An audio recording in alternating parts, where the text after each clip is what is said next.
It's live. It's live. It's live. All right. It's live. All right.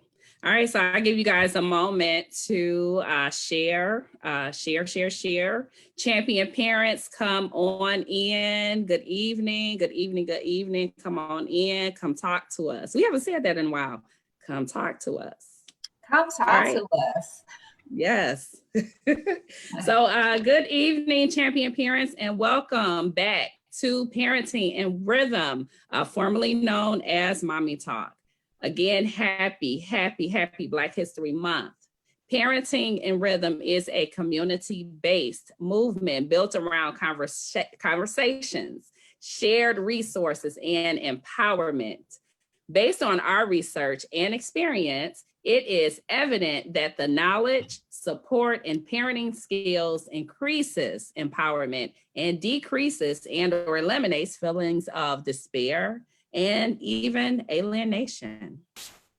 The goal of Parenting and Rhythm is to uplift, inform, engage both mothers and fathers by providing information and resources to inspire positive parental engagement. So today, let's talk about the importance of mentorship. So I am so excited to have our guest, champion parent, champion wife, champion Detroit native, Leona Medley. Leona is a director of strategic community partnerships for Bedrock Detroit.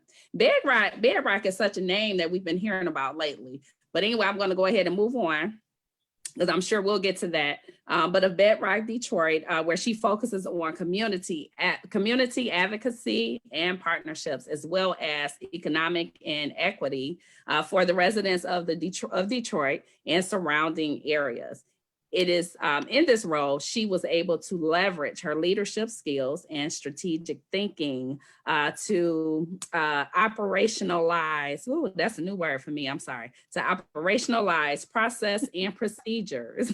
All right, so increasing revenue and efficiency, Leona quickly made a name for herself with a customer service approach to the business and carved out her own lane. Not surprised, carved out her own lane by always leading with a yes before no attitude. And I just want to add this one last piece. You know, over the last 2 years, Leona has consulted on major developments in the city of Detroit, providing guidance and decisions related to diversity, equity, and inclusion. All right, so welcome, Leona. Hey, thank you. Thank you to the team. I am so glad to be here. This is my first time, so offer me up some grace. Offer me up some grace. But I am so glad to be here. And I'm sorry if y'all hearing all those dings in the background. I'm going to try and turn that off. Oh, yes. It's good. And we're so happy to have you. And before to have you here. Before we get into, I just want to offer a quick, you know, it is Black History Month. So I just have a quick Black History fact. So did you know that the earliest recorded protest against slavery was by the Quakers? A lot of people, we don't talk a lot about the Quakers, but the Quakers protest, as known as the Society of Friends, have a long history of abolition. But it was 4 Pennsylvania Friends from Germantown who wrote the initial protest in the 17th century. They saw the slave trade as a grave injustice against their fellow man and used the golden rule to argue against such inhumane treatment. I think it's really important during Black History Month, even with our children, with our families, with our communities, that we continue to highlight awesome highlights or awesome events or changes during Black History Month and through our, our history. So yeah, it's definitely important for us to be reminded because we have so much significant history that isn't reviewed. We know we hear about the more common history, not saying it's not equally important, but it's important for us to understand and learn about uncommon, I guess, Black history. Yep. And then especially with all the protests that have been going on for the past year. And, I thought it was like really significant to bring that up. So anyway, I'm going to hand it over to Dr. Pert. Take it away. Hey, Leona. I want to say thank you for all of our viewers for tuning in today. We really appreciate you. Don't forget to share. And today we're talking about mentorship. So, but before we get into that, Leona, what is a typical day like for you as a champion parent? And describe your family. Man, Dr. Curtis, it's so interesting. So I am a wife. I am a mother of three. We have three children together. And so a typical day, it's so hard to answer that, right? Because we in the pandemic. So right now, the typical day is not like what it was before. But it's quite different because I used to be very structured. It used to be every day get up at this time, breakfast, do all of those things, and we got to get out the house by this time because you got to get to school. And then I go to work, and then it was like rinse and repeat. And now it's bananas. So now I don't even know if I have a typical day. I'll tell you that through this pandemic, what I realized is that I needed to operate with a lot more patience and grace with not only myself, but with my son, because I was running my pandemic life like it was my pre-pandemic life. So I was trying to make it so structured and everything like that. And I really had to throw that out the window real quick because that didn't work. And well, so now, this. I'm sorry. Go ahead. I just wanted to interrupt you, not to interrupt you, but to say, Ms. Leona, that your makeup is on point. Okay. I love your hair. I love your Thank you. So seem like you on point to me and pretty structured over there. It all comes together like at the last minute, right? So beforehand, I'm just running around like crazy. But you know what? I just started pandemic life. I just began to realize that putting the pressure on my son, putting the pressure on my family, putting the pressure on myself wasn't getting me anywhere. I was like on this hamster wheel. And like many parents, but especially Black women, I'm going to speak for Black women mothers, is we have this kind of like shero syndrome. So I didn't make that adjustment to, okay, you can't do everything because life is different. So now I am a lot more relaxed and lenient in terms of, schoolwork and, do you have to do it right when you're done because you've been on a Zoom call all day?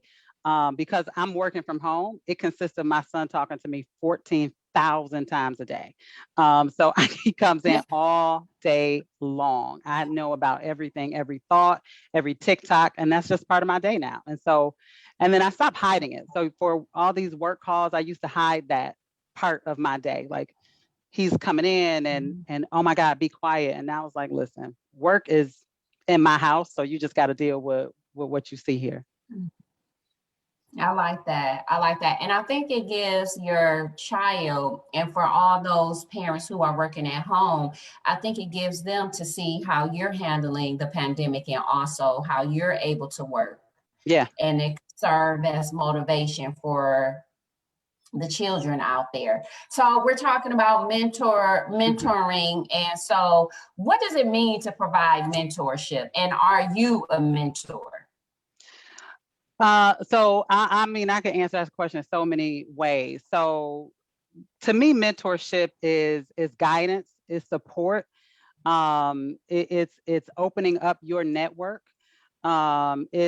It is bound in feedback, constructive feedback, supportive feedback, and then also a lot of understanding. And so mentorship to me is just another type of vital relationship that we need to have. And it impacts so many different aspects. So whether you're professional life and you're looking for career mentorship, whether it's educational and you're looking for educational mentorship, extracurricular, volunteer, whatever. I mean, mentorship can play a role in so many different aspects of your life. So that's really what it means to me, right? Am I a mentor? Yes. I would say that mentorship is in my DNA.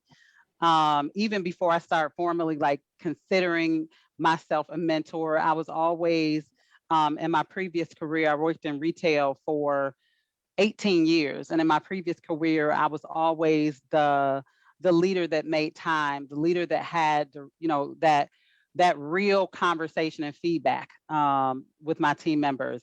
And I really took that to heart. And I always made time for people, picked up the phone, responded to text messages. So it started at a really early point in my career, mentoring people through, my professional life. And then even now I started taking it more into my kind of extra time. So I am the board chair for an organization called Streetwise Detroit. Streetwise is an organization that made its presence here in Detroit, I want to say back in the fall of 2019.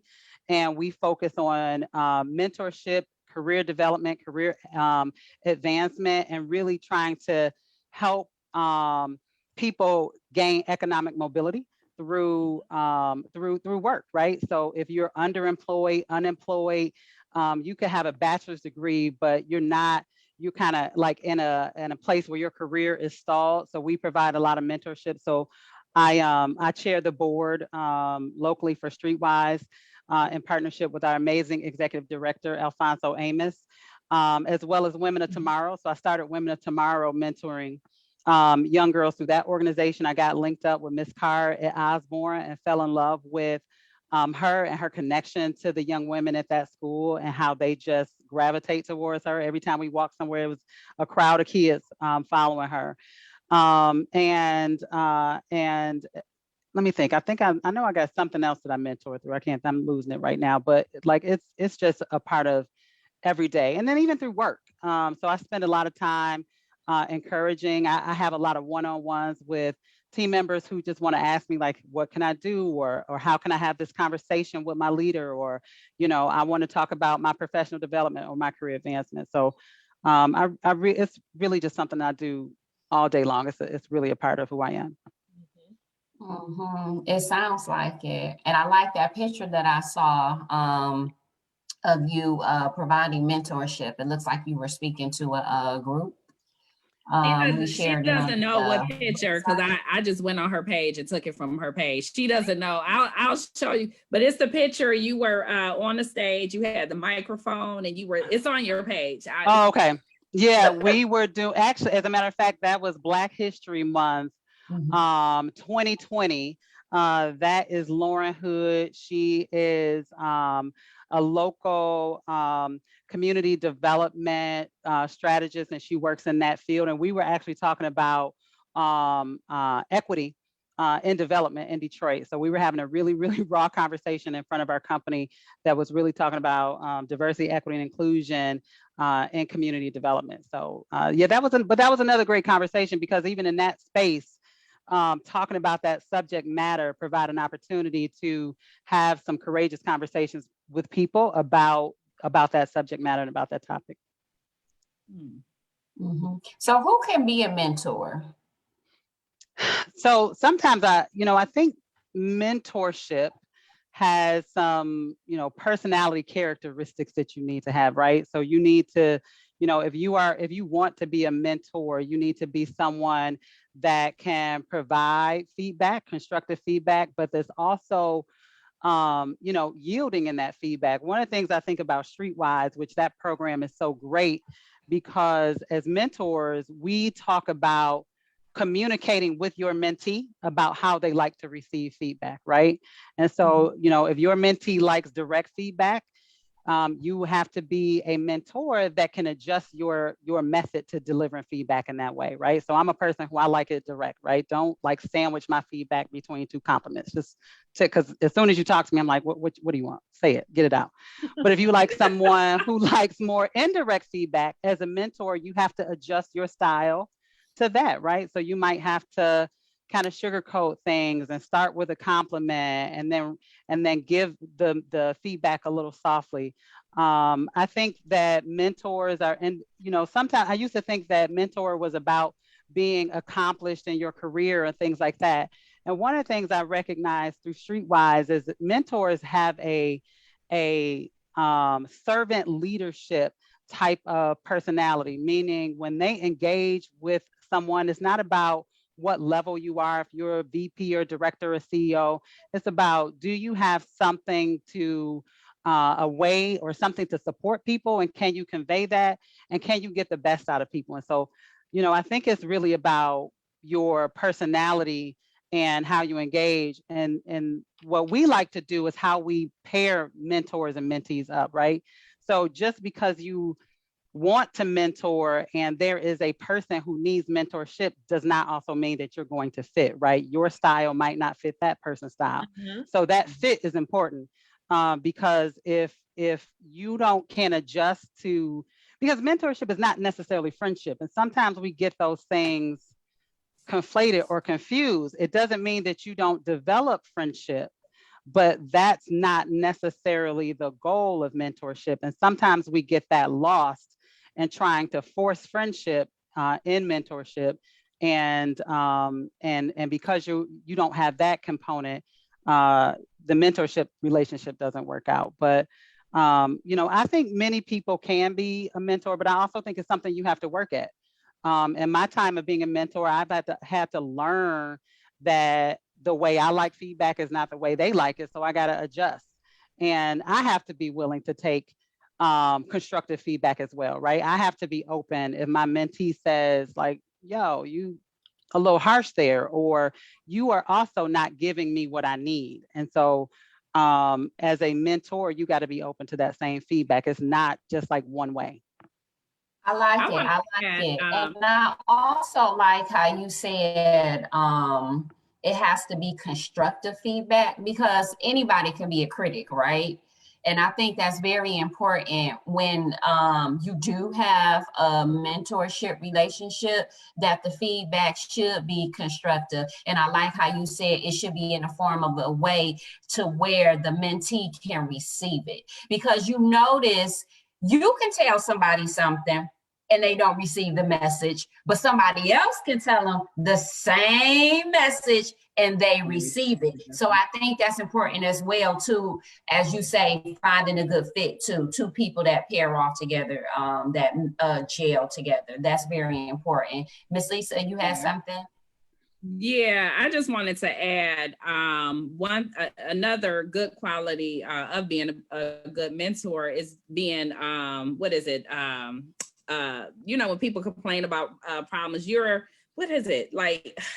a good listener. What's the other thing? You're solution based. That's what I want to say. I think as a mentor, I've seen you in action. I think you are solution based. Sometimes like people, I'm like, we can complain about problems all day long, but what's the solution? We know that the problems are there, but what are we going to do? And that's what I see when I see you talk to the students. Very positive. You're very direct, and very positive. So I appreciate that about you, because sometimes it'll kind of make me rethink my response, because sometimes I want to say, well, why did you do that? And it's like, you just like to the point, like, oh, no. Well, we'll get through it, and I like that attitude. So, yeah. And it's about adjusting. Just even thinking what you said, Lisa, in terms of like, well, we connect through Women of Tomorrow, and we just had our session, and we were getting very little participation from the students. And I mean, I would throw out a question, it was like crickets. I was like, well, we just gonna sit here in the silence. I can be quiet. But then what I realized as a mentor halfway through that, I was just sitting there and kept asking them to come off mute. That wasn't where they were. That wasn't the space that they were in. So then we just took it to the chat. Okay, well, raise your hand if you agree. And then just pivoted and adjusted how we were talking. And once we changed that, you saw, Lisa, that they were just raising their hands, putting their hands, they were very responsive. Yeah. And so, in that moment, we didn't have a lot of time, but it was like, they're not responding. So why keep throwing it out there this way? If the people who I'm here to reach aren't receiving what I'm putting out there. And so once we adjusted, even though it wasn't the participation that we wanted, we got participation, we got response, and we ended up having a really great session. One of the best sessions I think that we've had with the young ladies in this virtual way. So mentorship for me is not about me, it's about the mentee. And so I try to come in with no ego. And everything in that relationship for me is really is serving the mentee. And And if I can't adjust, that throughout the process, then what am I here for? We just kind of, you could be better off with someone who understands you better, as opposed to me, if I'm not adjusting to what works for you, what works for the mentee. That's right. So who should seek mentoring? I think everybody needs a mentor. It's so crazy. I used to, for years, while I was with Home Depot, and I would go to all these forums and all these conversations, and they would be like, get a mentor. And I knew that I had mentors, but it was never really formal, right? I never really went to a person and said, like, hey, can you mentor me, because this is what I need. And I listened to that over and over. I can tell you, every seminar I went to, every speech I went to, mentor. And it took me a long time to like really get one and really go to someone and say, like, hey, can you be my mentor? And then I don't even really think I knew what I needed. So but I think that everybody can benefit from mentorship. Obviously, like we talked about before, it's like the right match, it's like having the right person. But I also do think that it's where you are in your life too, right? So it doesn't mean that just because everybody should have one, that means like, oh, it's right now. Maybe you're not ready for that. And so I think we all go through that, those ebbs and flow of life and that journey, that we're going through. But I do think that mentorship at some point in your life, everyone needs it. Yeah, definitely. Mentorship is valuable. It's valuable for our students. It's valuable for us to have somebody, just address us and help us our different perspectives and just help us through our life, navigate whatever situation it is that mentor can specialize in. So I definitely agree with you, Ms. Medley, when you said mentorship is definitely important and vital. Mm-hmm. Yeah, I think that's important. And I also think it's important to find a good fit too. Mm-hmm. And I just have one more thing. I'm sorry. Oh, no, I just wanted to elaborate on what you said and share a story, because I can recall when I was younger, when I was in my 20s, and, you would go and you would hear these people speak, these motivational speakers speak. But then afterwards, when you go up to them and you're like, you start having a conversation with them, you may realize like, hey, your message was good and it touched me. But as I'm engaging with you as an individual, I don't think that this would be a good fit for me to ask you to be a mentor. But then on another hand, it is okay to ask somebody to be a mentor. And if you face rejection, if they say, no, that's okay. You can find another mentor, because I remember when I was in my 20s, I had a famous book writer who came to the district when I was employed for DPSCD. And I went up to them afterwards and I'm like, hey, can you mentor me? And it's like they turned me down and basically said, well, ask your principal to mentor you. And I kind of felt like, whoa, I thought that's what you do, with your message and everything. So I just want to tell everybody out there, find somebody who's willing to provide that constructive feedback and that you gel with, and who will be honest with you, because with mentorship, you need somebody that's going to be honest with you to push you to the next level. Right. And that rejection may not necessarily be a rejection. It's part of protecting you to make sure that you find that right person who can properly guide you. So, we may feel bad when we're rejected, but we have to keep it positive, just keep moving forward, because that person necessarily rejected us, but it could be a positive step for us to move forward, to find somebody who can fill those mentoring needs. Mm-hmm. And that too, you don't have one mentor who is going to fit everything you need. Mm-hmm. And oftentimes we I know I have been guilty of this. Like, I got this one mentor and I'm going to go to them with everything. And I would just say that's probably not the best use of your time or that person's time. So if you are looking for someone to mentor you on, your executive presence, right? Maybe you want to get promoted through corporate, and there's this person who really navigates that political environment within, you know, an organization really well, that can be your mentor for that. That doesn't mean you take everything to that person. Maybe you want a mentor on professional development and to understand like what types of books to read and different things like that. Like that can be the person you go to for that. But I think that, you know, what I have continued to learn is that as a mentor, I'm not a mentor that has, you know, is mentoring is great for everything. And so, and so no one has to feel like they have to come to me with every, you know, every concern. There are some areas that I'm going to be way better in, way better, and somebody else is going to be better than me. So like mentorship is not like I have one mentor and that's it. No, you have, you know, like they talk about, like your board of directors, you have people with tons of different skill sets that can support you in many different ways as you grow and as you build. And then the other thing I think too is you know, I go back and forth and change my mind on like who drives the relationship in a mentor-mentee relationship. You know, I definitely think for me, a lot of it is on the mentee, having been a mentee, having been a mentor, right? But I also think that as a mentor, there have been situations where I drive the relationship a lot more based on what the mentee might be experiencing. This person might be experiencing some hardship. Maybe they have a job that has, you know, inflexible hours.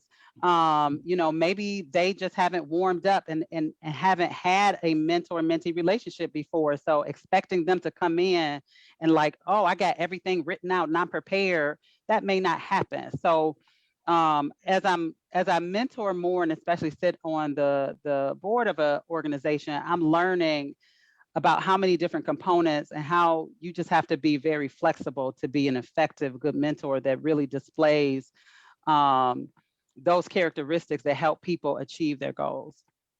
How should parents select a mentor for their child? I think working with organizations is a really great way to start because a lot of the organizations, like I think of Women of Tomorrow, is going to put in processes to ensure that your children are protected in that relationship. So, you know, I really think starting with mentorship organizations will help.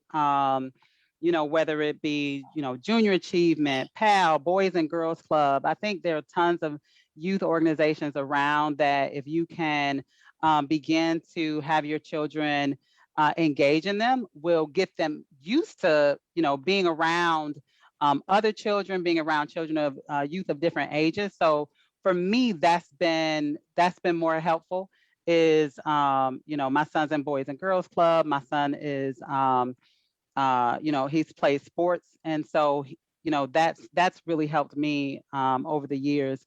And then, you know, sometimes through that, you know, the pandemic kind of impacted this, but even last year there was a intern at my, you know, at my job that, you know, I know his family. And when he came back from school, he was going to coach my son in lacrosse. And so for me, that was going to be a mentor because I saw his work ethic at work. I know his family. I know he comes from a really good family. And so when I reached out, that was going to be that way. But you know, I think trying to use organizations that are focused on that relationship will help. Yeah, I think it's important for parents out there, guardians, to really make sure when you want to connect your child with a mentor, to find someone that's a good fit. We stress that a lot. Find someone, a program that will meet the needs of your child.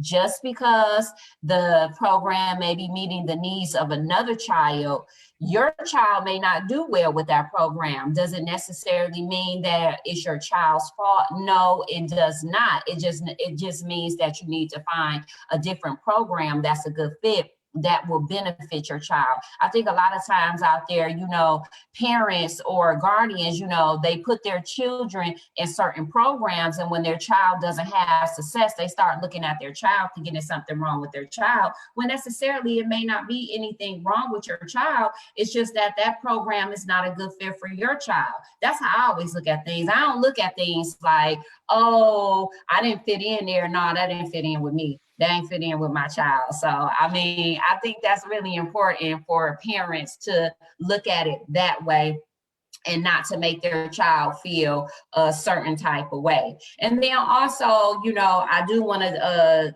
tell parents out there as well, and just, you know, people in general. And I gave this message to my students today as well. You know, when others fail you, don't fail yourself. I'm going to say that one more time. When others fail you, look within and don't fail yourself. Okay, so Miss Leona, how does one know as a mentor that their influence is well received? So I think one of the things you have to start with mentorship is almost like an agreement, right? Like, you know, the mentee and the mentor, and I know I keep mentioning Streetwise, but I've learned so much about mentorship through my time with the program, because one of the things we start with when mentor and mentee connect is a series of questions and conversation about what are you looking to get, you know, how do you like to receive your feedback, and on both sides, right? So for example, I'm the mentor, and if my mentee says, hey, if I'm, you know, late on a deliverable, I want you to, you know, communicate with me about that. And something happens and I don't, right? That's the agreement that we had, and I haven't fulfilled that. Or on the other side, if I am the mentor and we're having that conversation and we're talking about, you know, we have a scheduled meeting, and if you can't make that meeting, I just need you to send me a text message and let me know when you don't, right? So then my mentee says, well, you know, I might miss them, but, you know, I have other obligations. I know I'm not going to just say, hey, you didn't show up. What's wrong with you? You know, I'm going to ask like, hey, what, you know, what happened? I missed you. What does that look like? So feedback in the beginning, conversation in the beginning, setting the expectations for that relationship in the beginning, right? Just like any other relationship, right?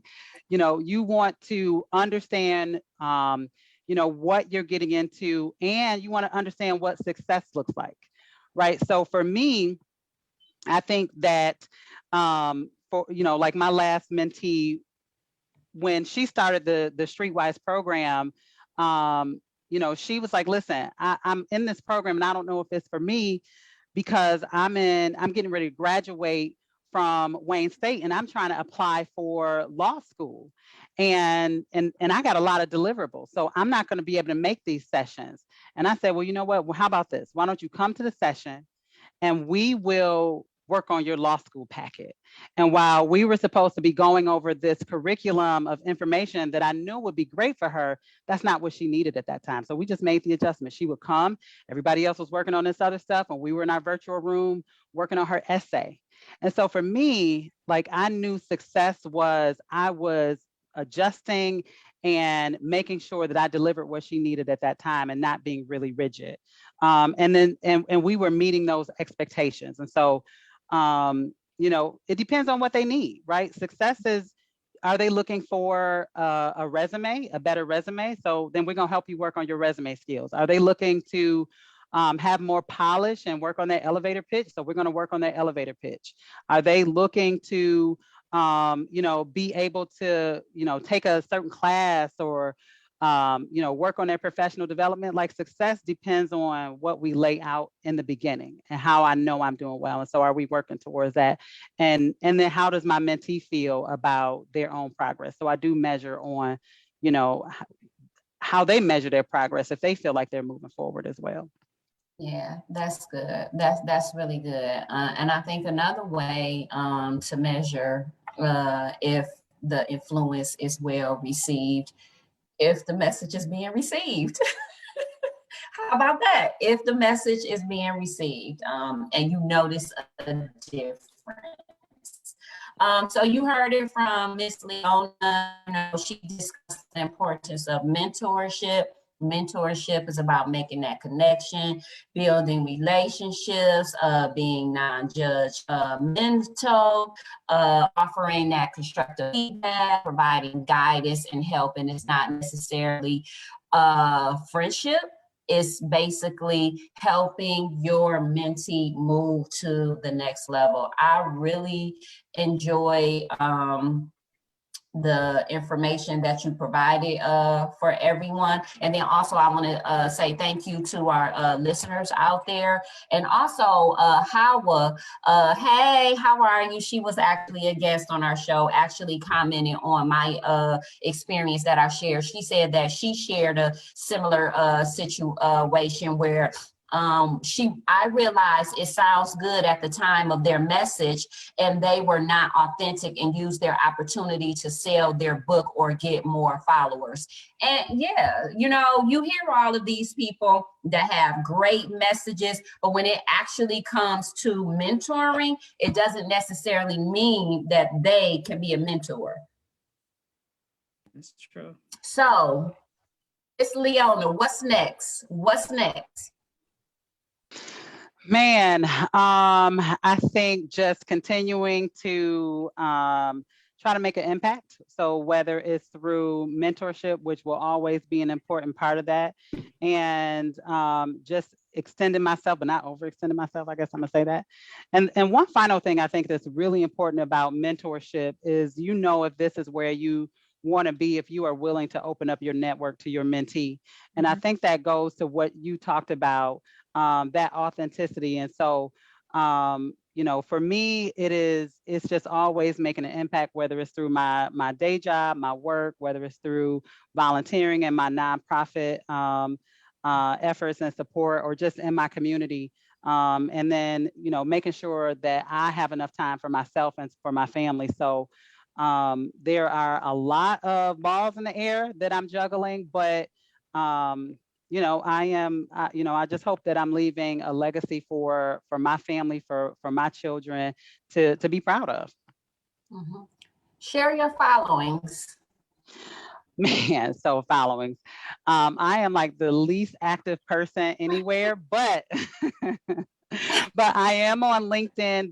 That's probably one of the best places to find me, where I am active, and especially in this capacity. But it's Leona, Leona, Holly, Holley, Medley. So Leona Holly Medley on LinkedIn. I think on Facebook, I'm just Leona Medley. On Instagram, I am Detroit Lily 313. Okay. Detroit Lily 313. And then I know y'all shouted out Black History Month, but I also want to shout out, I have my Detroit-based Black History Month sweater. So from the amazing Detroit is the New Black, this is my Detroit Panther sweater. So Black-owned business in downtown Detroit. And so if you haven't been there, they got some sauce at Detroit is New Black. So make sure you go check them out. Show a little bit more of your shirt. Show a little bit more. Yeah. Oh, that's nice. Yeah, that's nice. Yep. Nice. So please go check out Detroit is the New Black downtown, Rosalind Karamoko, and she has some amazing, amazing stuff. I had a t-shirt before, so yeah, that's good to know. Thank you. Yeah, definitely. Yeah. So once again, I just wanted to add really quick. I'm so sorry, Miss April. I just had to add, so speaking of your shirt and your style and everything, I guess my last question, because you said something about marching to your own beat, and so that leads to kind of the question about your style and how you decide to dress. I've commented on some of the pieces that you've worn, over the year. And so where do you feel like you get your, because that's good mentoring as well, when you talk about your style and how people, you're as influential, when people look at you like, wow, that's nice, Yeah. Yeah. That's a good one. I mean, it was a journey, right? in this forum where, for women, and I think it's about a journey. I can definitely say that, in my younger years, I wasn't as confident to be able to just kind of show up as my true self. I probably didn't even understand what that meant then. And just in the last, 4 to 5 years, I have just made a commitment to show up as my true self. And so if that is wearing that red tutu to my office, which I've done, I'll wear it. If it's my hair is pink, I'll wear it. But I think the thing that has helped me to do it is understanding who I am, and also knowing my stuff, right? So coming into the space and coming into rooms with executives and CEOs with my pink hair, but being able to speak with confidence, speak intelligently, know my stuff, do my research and bring that to the table.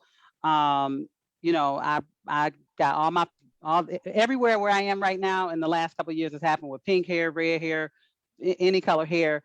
And I continue to prove to myself that it's not about that. It's about the impact that I bring.